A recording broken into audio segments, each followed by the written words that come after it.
On today's show, we're doing a deep dive into the potential quarterback options for the Tennessee Titans this upcoming offseason. Trade, free agency, and or draft if you want to potentially pursue two different options at the most important spot on the football field. Now, do you want a new starting QB, i.e. not Will Levis, not Mason Rudolph? If you do, type me in the comment section of today's video.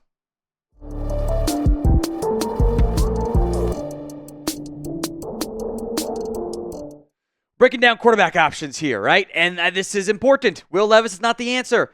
Mason Rudolph is not the answer. And the Tennessee Titans are in a very unique situation. They have the number 1 overall pick, and in many cases over the past 20-some-odd years, that number 1 pick gets used on a quarterback because you can get the most important player on a cheap contract. But, like there's been in some years, there are very obvious concerns over the options and who you could potentially draft. I think there are 2 valid potential candidates here with concerns on both. To be clear, Cam Ward, the gunslinger from the Miami Hurricanes. There had been a report that Tennessee liked Cam Ward a lot, and then the GM got fired. So does that still fit? Who knows? You're right back into the question conversation there. Ward will make plays. He will push the ball downfield. He will hold the ball too long. He will make mistakes. He got better at that. He'll take some bad sacks as well, but most young QBs take bad sacks. It's a bit of an outlier when they don't have that issue. Cam Ward is the creator to a positive and negative extent. Shedeur Sanders is the facilitator. He is the executor. He will be accurate. That ball can get out quickly. I like his throwing motion. He does have a tendency to hold the ball a little bit long, take some bad sacks. He is not as dynamic necessarily, pushing the ball downfield, making crazy things happen. But if you want someone to execute your offense and not make as many negative plays, I do think Sanders is better at that. And I think he's more accurate than Cam Ward too. I think there are some valid questions on the leadership, and neither guy really has the overwhelming physical skill set. Very few do in this class. Jalen Milroe does, but the skill set don't matter if the accuracy isn't there.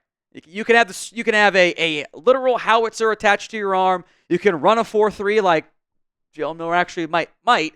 But if you can't hit the backside dig in the NFL, you're just not going to work as an NFL QB. And Milroe has not consistently done that. And then the rest of these names are like Milroe's like Will Levis range is where you should go. We just did that. Jackson Dart is great when it's the first read, really bad beyond that. Can't stand Quinn Ewers' footwork. He's not a consistent deep ball passer. Will Howard might be a 10-year QB as a backup. I question if he's a starter. Kyle McCord kind of fits in that bucket. Dylan Gabriel screams backup. Riley Leonard and Curtis Work, I don't know if we're going to have draftable grades on those guys. I'm going to have maybe 2 guys in my top 50, maybe 3 in my top 100. Maybe Jackson Dart or someone sneaks in there. I don't like the class very much.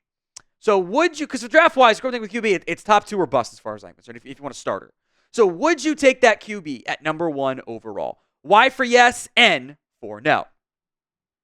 Let's talk free agent options. First up is Sam Darnold, who probably lost himself some money the past 2 weeks of NFL games against the Lions and against the Rams. The only 2 teams that Minnesota lost to all year, by the way. They'll beat everybody else. Kind of funny how that one turned out. Darnold started seeing ghosts again. He kind of turned back into a pumpkin. He's a good quarterback. He helped himself out significantly. I also think that Kevin O'Connell's a better coach than Brian Callahan. I also think they got better playmakers in general. I don't want to pay. If he hits the open market, it's going to be $30, $35 million a year, if not 40. I don't know if I want to pay that. Russell Wilson's next up here. Also, didn't help himself down the stretch, right? Russell Wilson's old. He's 36 years old. He hasn't been as productive as you would like down the stretch this year. He kind of is who he is at this point. Does it really make you does it save jobs in Tennessee if you're Brian Callahan? Does it set you up for long-term success?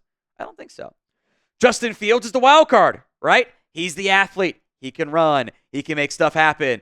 He's electric. He also got benched for Russell Wilson because he just doesn't execute the offense the way you want him to. He can do more stuff with his legs. He has a strong arm. But the consistent passer, despite what the complete percentage might say, hasn't really ever materialized. So free agency-wise, did those move the needle? Maybe a little bit. It's better than what you got, but is it good enough? That's what you're trying to figure out. Now, coming up next, we'll break down some trade or cut candidates. We'll kind of group that section together of options that they could be traded or they could be cut this offseason.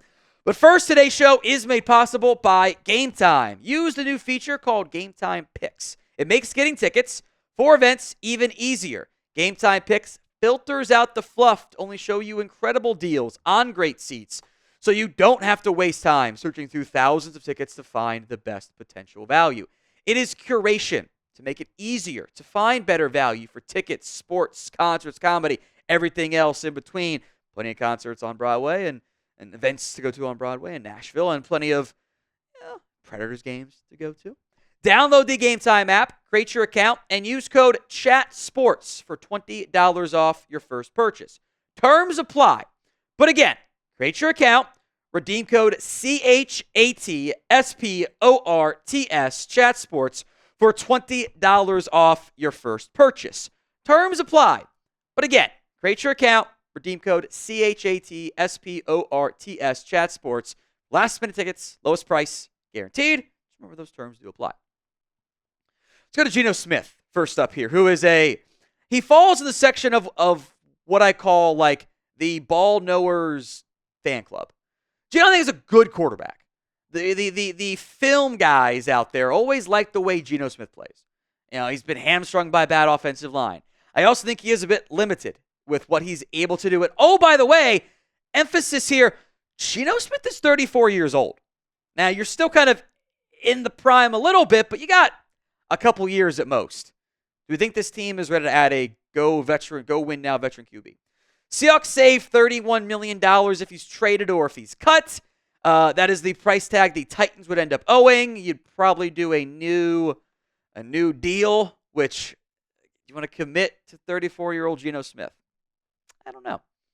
Kirk Cousins is next up here. That is the Falcons quarterback, and boy, talk about someone who didn't have a good season.